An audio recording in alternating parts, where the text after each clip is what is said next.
Atau langsung bertanya kalau ada? Silakan.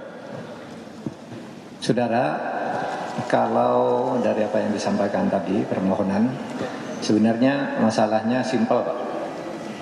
Pertama, Mahkamah Konstitusi itu pernah berjaya, dihargai orang karena bisa membangun demokrasi yang hampir tenggelam, bisa menyelesaikan kecurangan-kecurangan di dalam pemilu, sehingga menjadi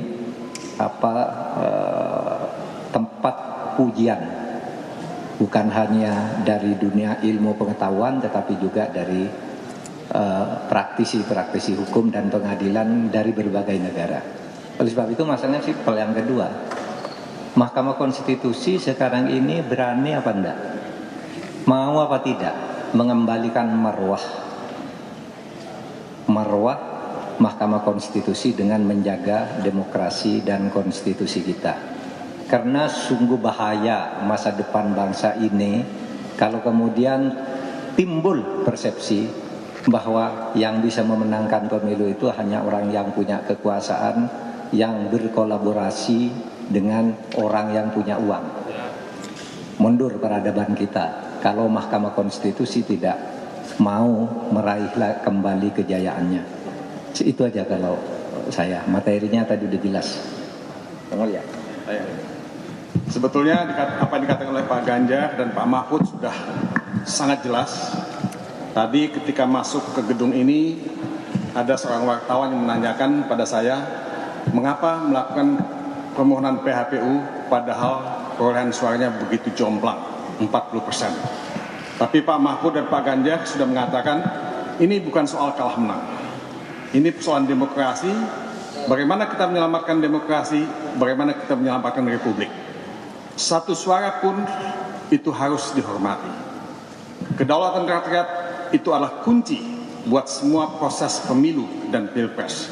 Kita tidak boleh menafikan bahwa banyak suara-suara yang dikorbankan, banyak suara-suara yang tidak mendapat kesempatan untuk dihitung, atau banyak juga suara yang digelembungkan. Semua ini mesti dibereskan dan Mahkamah Konstitusi adalah penjaga konstitusi yang mesti mengamankan konstitusi sekaligus mengamankan demokrasi, supremasi hukum. Masa depan kita tergantung pada kearifan dan kebijaksanaan dan sikap negarawan dari Mahkamah Konstitusi. Kita sebagai negara demokrasi ketiga terbesar di dunia tidak boleh mundur ke belakang. Kalau bisa kita menjadi negara nomor 1 di dunia dalam menegakkan demokrasi. Inilah mimpi kami sebagai anak bangsa, mimpi kita semua. Mudah-mudahan Mahkamah Konstitusi menjadi juru selamat kita. Ya, mungkin itu saja tambahannya. Terima kasih.